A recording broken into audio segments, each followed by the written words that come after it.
Welcome to my Drywall 101 course. Now behind me is the set we're going to use to show you everything for drywall. Now we'll show you what tools you need to hang the drywall, different types of drywall that you can use in different applications. We'll show you how to hang the board and tips involved with that. We'll show you tools you require to mud and tape. We'll show you how to apply the tape. We'll show you how to apply different types of corner beads. And ultimately we'll show you how to do an ultimate pro style finish with minimal sanding. Just for fastening the drywall, you can just use a regular old Phillips drill bit on a drill. Okay?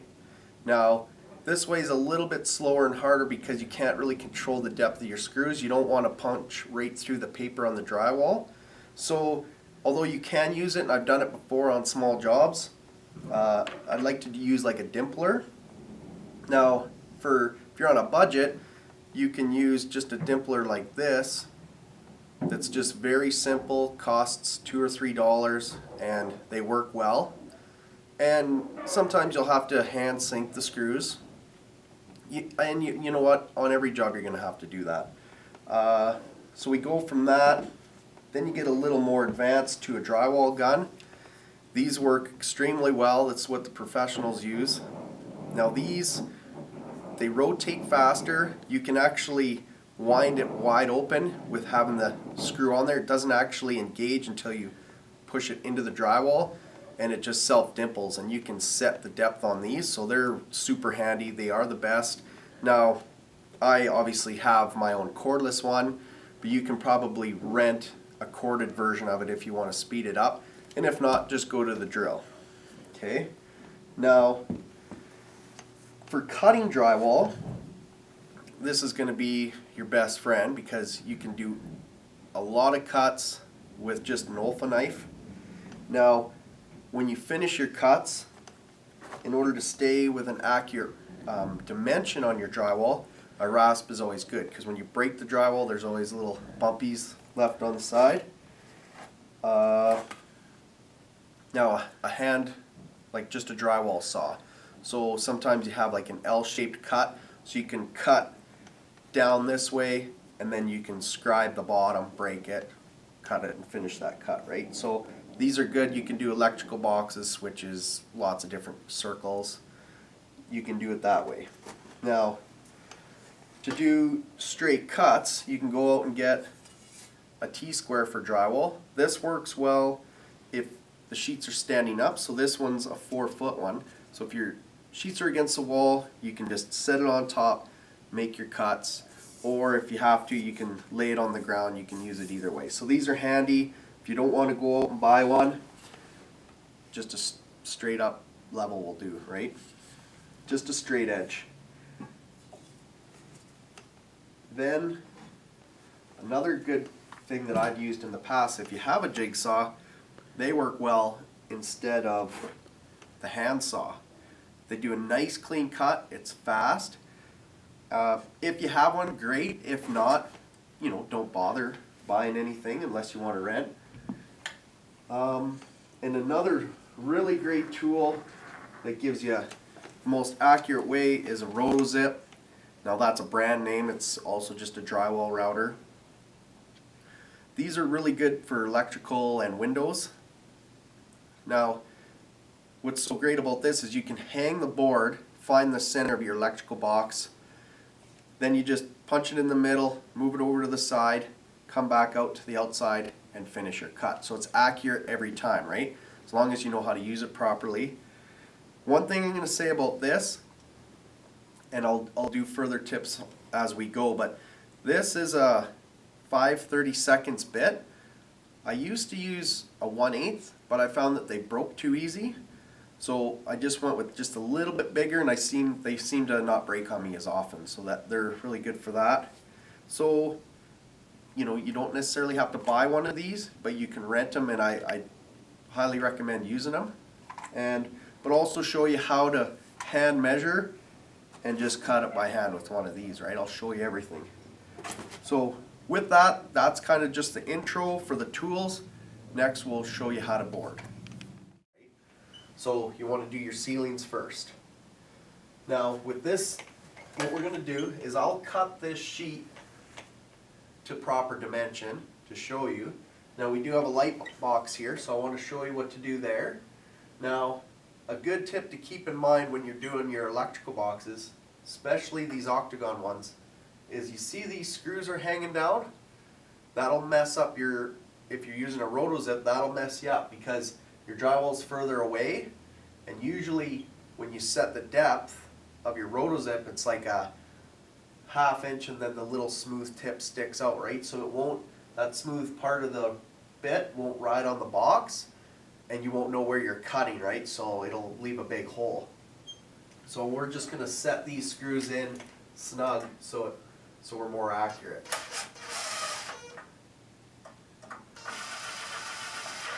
Okay, so now we're ready to do that. Now I'll just do a couple measurements here. Now, like I said before, you just measure to the center of your box. I'll measure from this wall this way, 11 inches. And I'll just write that inside this window here, 11. And I always put like an arrow, so I know that I measured 11 from that way. And 35 this from this way. So that's just the center, it doesn't have to be bang on. Overall, I want to go 22.5. And when I do a job, you'll see measurements all over the place. 22.5 by, I'll just go 80 5/8.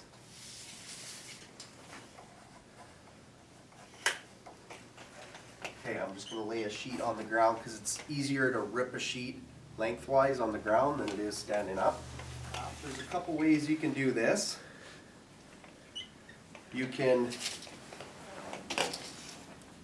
chalk a line right across and just freehand it. Like sometimes you get a little wavy, and if you are going to use chalk when you're doing drywall, use a blue chalk, not red or black, because sometimes your paint won't cover those intense colors, let's say. Blue is easier to cover. So 22.5, so I can either do it that way, or I can just use a straight edge over a couple of, I can just do it that way too. So, and just go for it.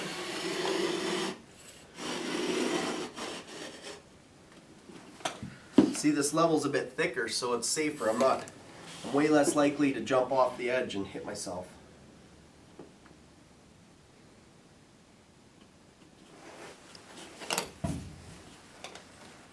Now there is faster ways to do this, but it takes a little more experience as well, and I'll show you those as we go.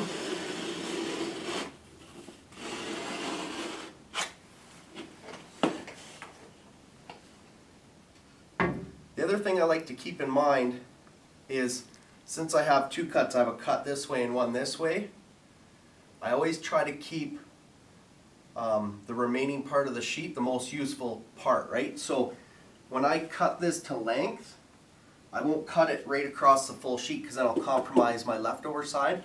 I'll do this one first, that way I have a nice big sheet left over, then I'll cut the end off. Now, alright, 80 5/8. Now I gotta just try to visualize which end to cut. Like, I know it doesn't matter on a little scenario like this, but it does on bigger scenarios. You always want to keep your factory joints together, right? So you have to keep that in mind.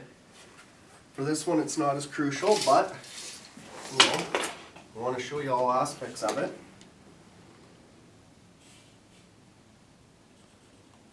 $80 5/8. Now, if you're using a straight edge for this, you have to make 2 marks, right? That's why the T-square is nice, because you can just make 1 mark, put the T-square on, and then do your cut. But I'll just stay with this level for now. Now I'll cut right to here. Then all my scribing is done. Then I can just stand the sheet up, finish my cuts, and away we go.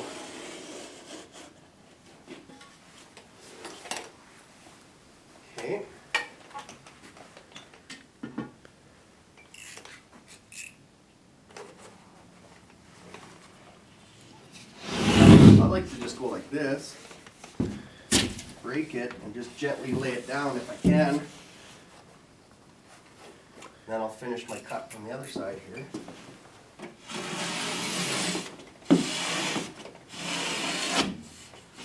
And I can just bring it up, finish it this way. There we go. Now I'll use my rasp to give it a nice accurate cut, or accurate for size I should say. Now I just got to make sure I mark out where my electrical box goes. I don't want to forget about that. But I kind of want to just get it in place so I know how it's going to sit. So it's going to sit like this.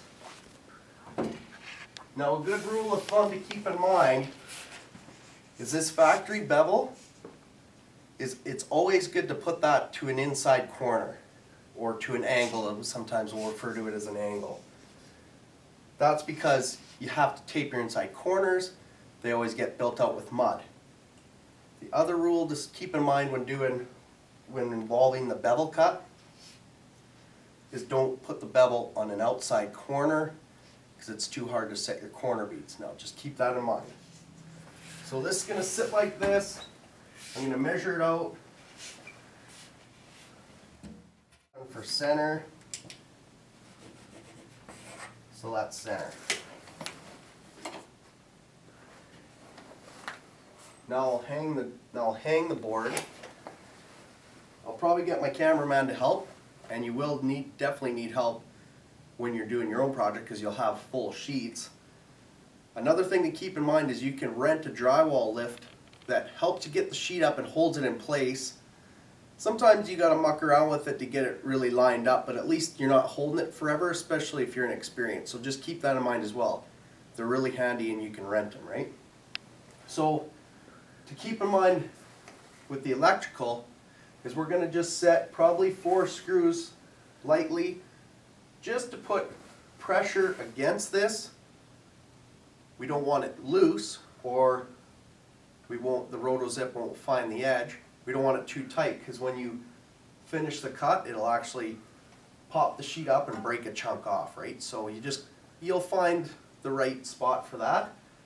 So just don't go too hardcore when you're doing over your electrical until you get it cut. So the next thing you'll see is the drywall will be up and we'll cut it. So we got the sheet up. I got 4 screws just lightly put in. Now I can just tell there's a little bit of play left in here. So I want to just snug that up so there's pressure on the box. I'll do 2 more. Okay, so that's good there.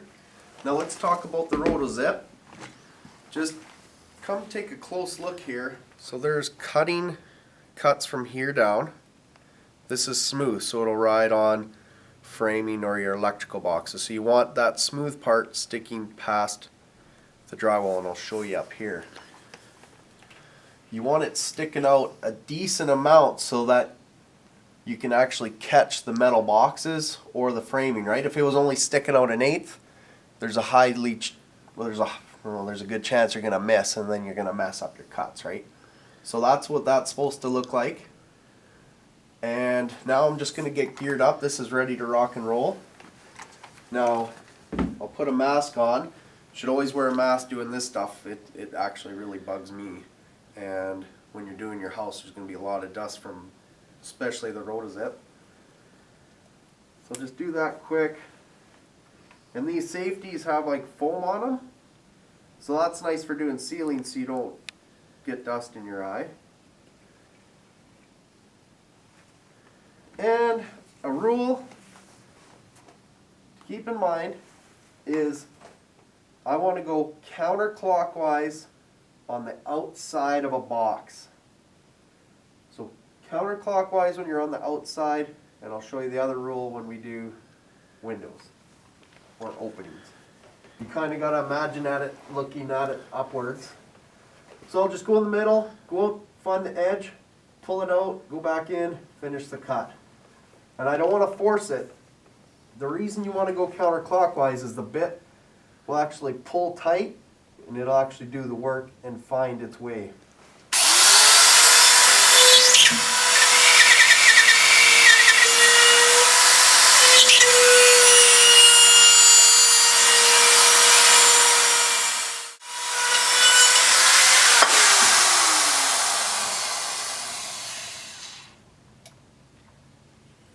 So counterclockwise when you're on the outside is very important. And it's just take it easy, because there's lots of times where I've cut out to here, cut a big hole, then you have to patch that, right? Just takes longer to do your mud and taping. So that's good to go. I can't actually push it up because my screws are so close, but I will sink those screws now. And we'll just use the dimpler on my drill. Let's see.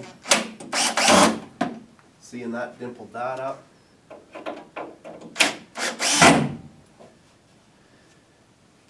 Okay.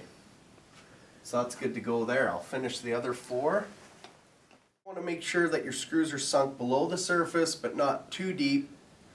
The reason you want them below is when you go to mud and tape, you don't want your screws sticking out when you go to do and coat all your screw heads, because it's just a bugger. Then you got to carry around a screwdriver, right? And sink them all in and then coat them.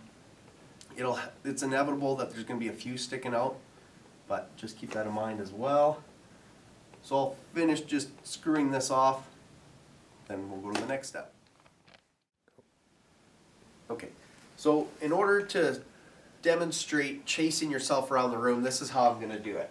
I'm going to put a sheet here, and I'm going to do it vertically, because I don't mind using vertical sheets on short walls. Okay, now we'll just pretend that this is the one side of the room. We come around, and then I'll put a 16-inch piece here to simulate that we're coming around back on ourselves. Then I get to show you how to accurately measure from here to the inside corner, how much to take off to make that all work, okay? Now, for this, whenever you're measuring full height, I always like to leave ½ inch of room underneath. And your house is designed that way as well. Like, I actually made this whole setup the same, just a different height.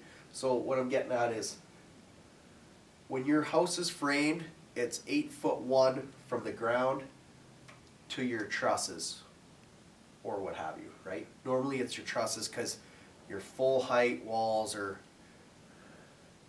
let's just put it this way, you never have a full true 8 foot or 9 foot in a basement. It's usually different because of your slab and things like that. However, upstairs it'll be 8'1" or 9'1" from your subfloor to your trusses. And that's because you lose ½ inch for your drywall up here. Then you can put, for an 8-foot wall, a 4-foot sheet and a 4-foot sheet, and that allows you ½ inch to get underneath to lift it up and for play and stuff like that, right? So we're gonna, or for this setup, I did 6'1" to simulate the same thing, right? Just 6 foot. We're gonna just measure from the ground to here, and like that, that's 6 foot ½ inch. So I'm just gonna cut a full sheet to 6 feet. I'm gonna do it to an inside corner, not the outside corner. So we'll do that. I'm gonna get my drywall gun out.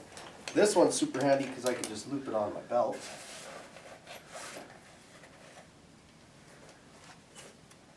Okay, now there are little steps that help you kick and pull the drywall up tight. I just use my cat's paw. So I'll just try to get this in place.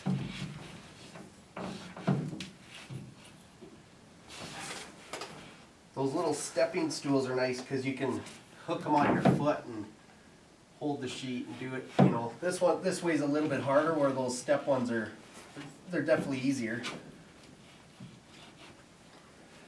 Okay.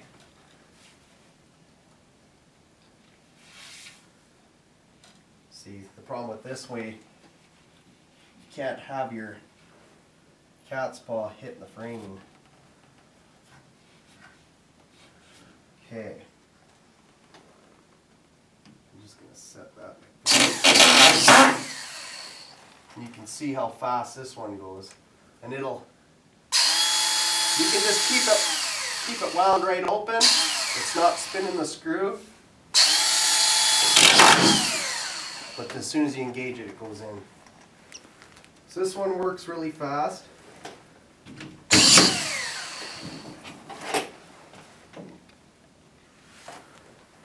Now you can see that because we're not on even ground and everything, nothing's truly square in here. We do have a gap. I'll show you how to remedy that. It's not what an ideal situation, but it's, you know, it's good because it's more real life. So I know there's a stud that's flushed down with here, and I'm getting to my big trick. Just wait. You can see how fast these are and how handy. Now just to be certain I don't miss, I'll just measure back. So I'm 3 inches from the edge of my stud to here. So I got to add a 3/4, so it's 3 3/4 to the center where I want my screws to land.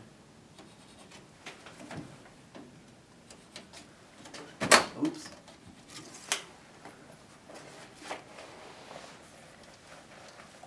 Okay, I'm just going to throw a few in here. Here's my big trick, and what really speeds it up is to let your sheets overhang on an outside corner. That way you're not accurately measuring them. You can just throw a part like a leftover sheet up. You can scribe it from behind.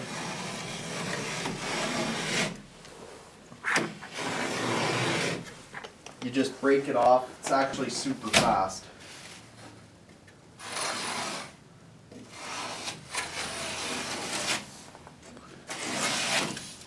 And then I'll rasp that.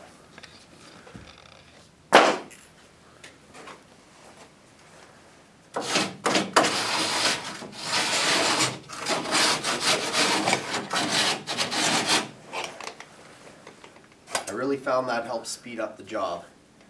And normally what you want to do is do all your big sheets first, then kind of keep all your similar size sheets together, all the cutoffs, you know, lean them up against the wall, and then you can use those for closets, ends of walls like this. You can use all the scraps later on. Okay, so I got this. I'm chasing myself around the room, then I'll come over there. Well, when we come back, I'll have that ready, and I'll have this screwed off. So now we've come around. I've put this piece on. We're pretending this wall is longer. Now I'm come to the point where I have 2 pieces of drywall that are, you know, I got to measure between 2 pieces of drywall. Therefore, I have to be fairly accurate. I'll measure the top and the bottom. So I have 64 and 7/16 exactly, and it's the same both ways. So I'm going to take, in this scenario, I'm going to take 3/16 off. This will be 64 1/4.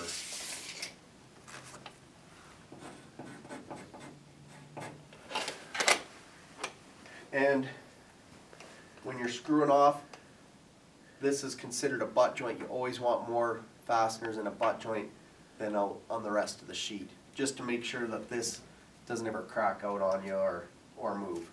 Now, I'm just going to find the center of my window. I know that's easy, but I'll go 29 this way, and I'll go down, whatever, 24. That way, that's the center of my window. The reason I'm going to rotozip this is just to show you which direction to go on the inside of a window. Okay, so I have this ready. I'm going to set a nail on both sides so I can do this by myself. I'll cut the sheet and I'll hang it.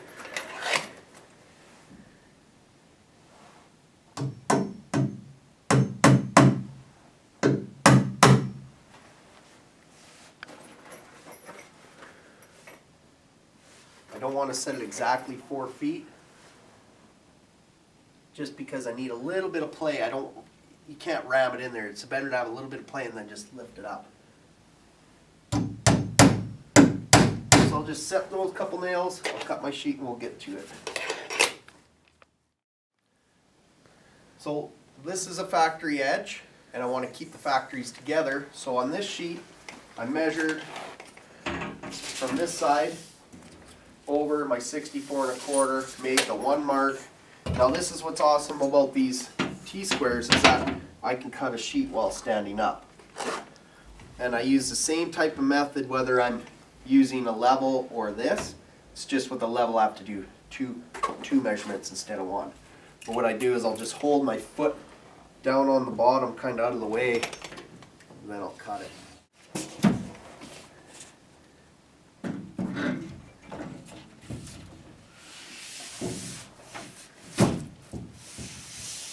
Okay, so that's working.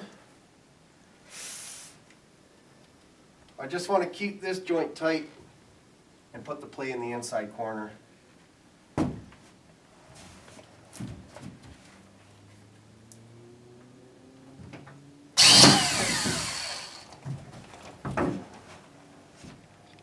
Okay.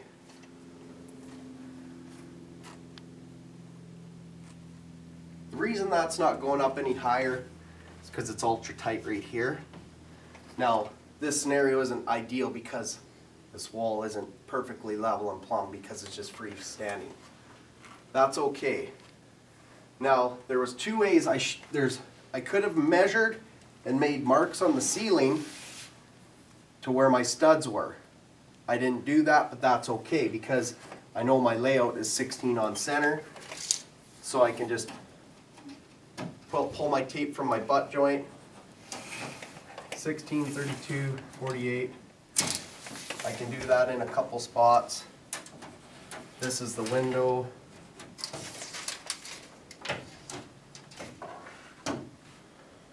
I'll just land a few more screws. Then I'll rotozip this out. Okay, now I'll find the opening here. So it's 29 to the center from that butt joint, and 24 down. Somewhere in there is the center.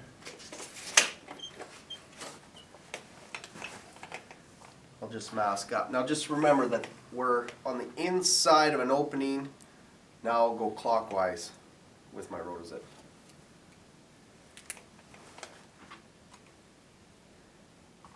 And I'll show you why. I'll start by going clockwise, and then I'll show what happens when you go counter.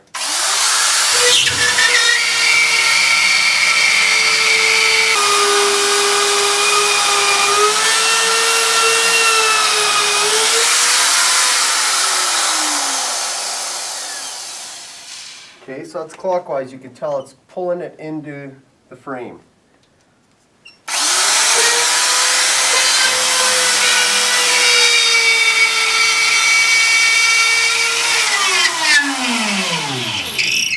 That's what happens when you go the wrong direction. Same thing will happen when you do electrical box. It'll pull the wrong way, you won't know what you're doing, and you'll do a miscut. So I'll finish this out. One thing you can do is you can just rotozip 3 sides and then Olfa knife the other side, break it off and cut it that way, or you can rotozip the whole thing. That worked really well, and I like doing those on door openings too, especially on the top side when you put a full sheet over a doorway. Then I usually rotozip 2 sides and then scribe the third and break it off, right?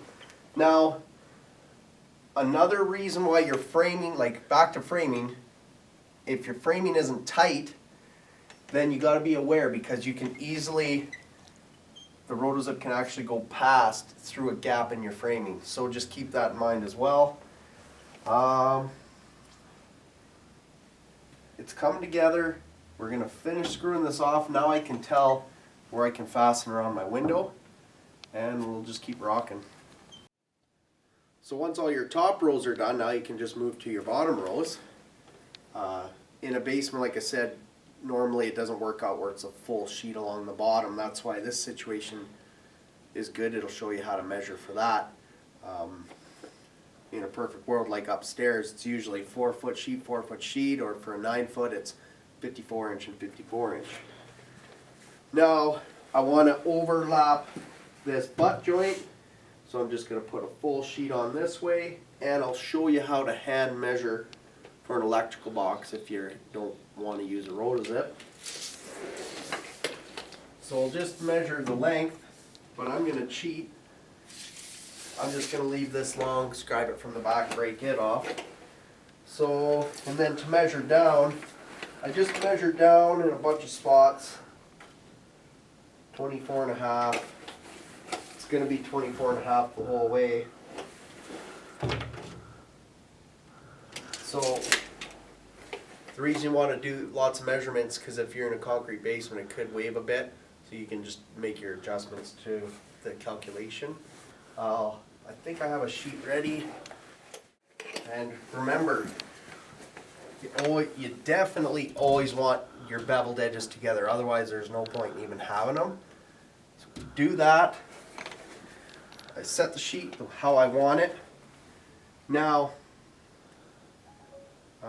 hopefully,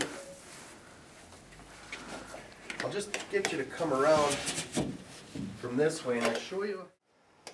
I have other videos on my website showing difficult measurements that would fall into scenarios like this as well. So what you always want to keep in mind to allow for things not perfectly fitting, don't just, like, you want to measure in with your tape tight to the inside. But what I always keep in mind in a situation like this is there's always a really good chance that's never going to fit perfect. So I want to accommodate that and just kind of pull my tape, essentially bring it in a 1/16, and then get my measurements from there. I usually just keep my tape tight and then figure it out in my head, right? So here I have just over 49 inches is tight. It's 49 and a 1/16, basically dead on. Now, if it doesn't fit tight, that means 49 will be on the edge. And if I want, let's say, an 1/8 inch of room, I'll try to do it a little more tight. I'll go 48 and 15/16. Then you also have to think about how it's going to affect the other side, because if this moves over a 1/16, it'll be 50 and 7/8. So I maybe want to cut it at 50 and 15/16. 50, 15/16. See, if I was to just go from this 51, add a 1/16, that'd be 51 and a 1/16. So it'd be an 1/8 inch bigger. So it would have a big gap over here and it probably wouldn't fit over here. So hopefully I make sense when I'm doing that. Now when I measure from this factory, I can just go by exactly what it says. I don't have to take that much off because it should just fit up tight here. So I'm just going to measure the actual box, and then I'll just nub it out here for these screw holes. So I'm going to go 9 1/8 to 12 1/4. So that's how I'm going to cut that box out. And I'll maybe even just show you how a jigsaw works on those. So I'll just get this marked out. So this is how it's all measured out. Hopefully I did all my figuring right. Just going to cut this with the jigsaw. This thing is so handy. It's such a good idea if you have one.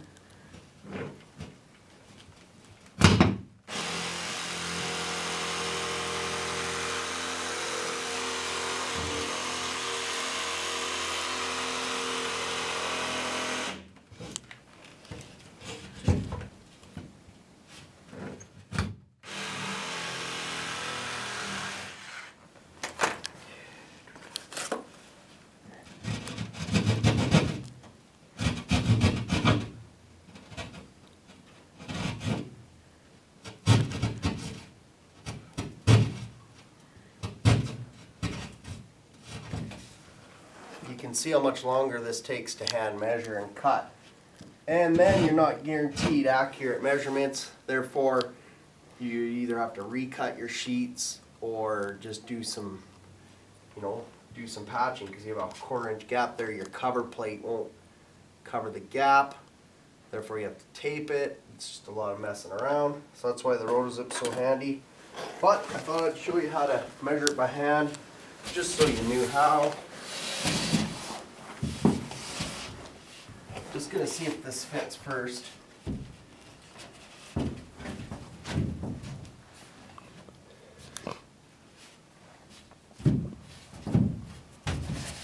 Yeah. So it works really well. It might even just stay there. If you're by yourself, it's obviously harder. If you have someone with you, it's easy. Just got to try to think of the best way to do this. I could probably start a screw here. Get a couple started anyway.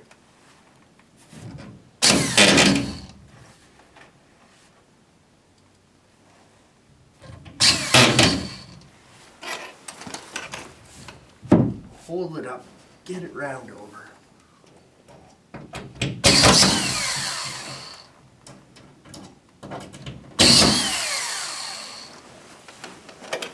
Maybe just take a look at how well that worked out for us. Pretty nice. Now I just want to mention one thing while we're thinking of it.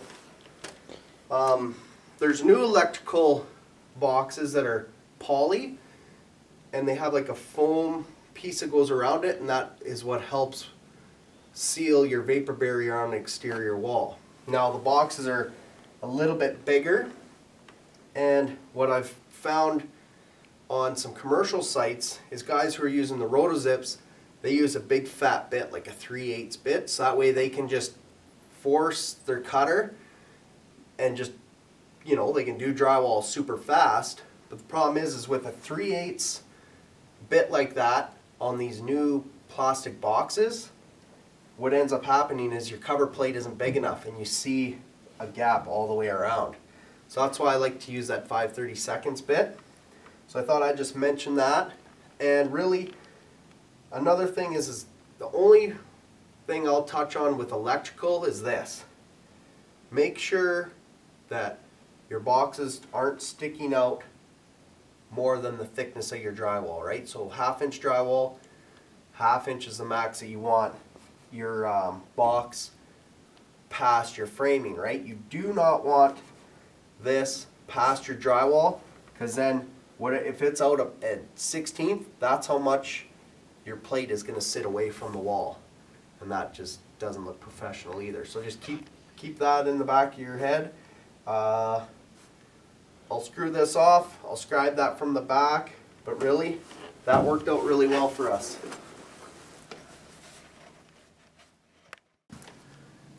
So, with that being finished, all your big chunks are on now. You can just use up all your small pieces on end walls and closets and that. This is how the rest of the job is going to look, or this setup. I'm going to use a round corner bead on this corner to show you how to install those. Then we're going to pretend this is like a bulkhead in a basement. This will be square corner bead along these sides, and then we're going to use a chamfered, which is just a 45-degree angle on here. Now, when we do that, for round and chamfered ones, you want to keep this piece of drywall ended at the framing. So you end this piece at the framing, and you end this one at the framing. I'll show you how to do that. Then with square, you just obviously, that's where you can start using that trick where you just run it wild, scribe it, break it off. Then you have a nice square corner every time.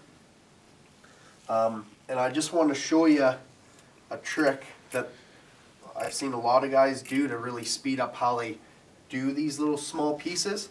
Is like if you're an amateur or you're just beginning, it doesn't matter how fast you go.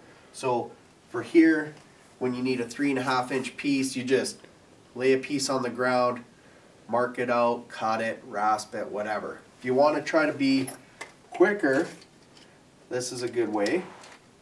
I want 3.5 inches, so I'm gonna just pinch my thumb and my forefinger on the tape at 3.5. I'm gonna butt it into this drywall, and I'm going to just lock it in there. Then I'm going to hook my thumb on the tape here and just be very careful not to slip. But I'm just going to keep it at 3.5, and I'm going to go like this.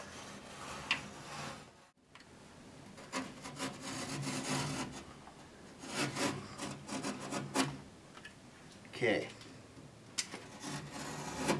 Some guys are super fast at that. I'm not the best. It's probably easier on the ground. Just gives you an idea of how to do it. You break that off and rasp it. It is quick once you get the technique, but if you're not, like, it is a little more risky. So if you're unsure or you just don't feel comfortable, don't do it that way. It's up to you. So we'll do that. Now, same thing goes. You can use little pieces. I always just keep in mind bevel edges against bevel edges. I never use a bevel on an outside corner, so I'd never take a full long sheet and have the bevel right here, okay? And with that, I'll just get some of these corners set up and we'll go from there. Okay, so we have our drywall put on for our round corner beads and our chamfered ones. They're not quite as easy because you can't cheat and overhang your drywall past a corner and zip it off, right? You always have to stay back and basically leave a 1/2 inch by 1/2 inch square hole there, essentially. But now we're going to set up for a square corner bead. We're just going to illustrate our nice little trick once again.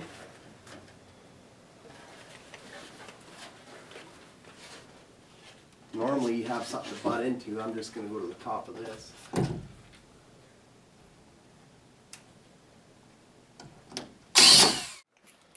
Now I can just cut that like so.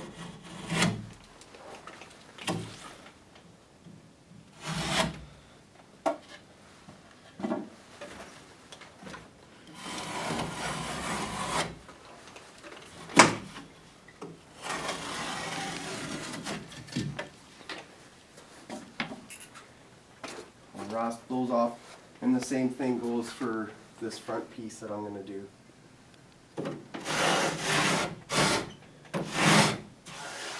That's nice and square, so it's kind of a way to ensure that for your square beads, that's always nice and square and good to go. And this piece I'll do the same. I'll just throw it up, it'll be big, zip it off. Then we're going to be totally ready to show you how all the things involved with mudding and taping, the tools, what types of mud to select, different types of corner beads, how to do a professional finish that is easy for you with minimal sanding. Thanks for checking out our video. For more home improvement tips and techniques, please subscribe to our YouTube channel or check us out on some of the following.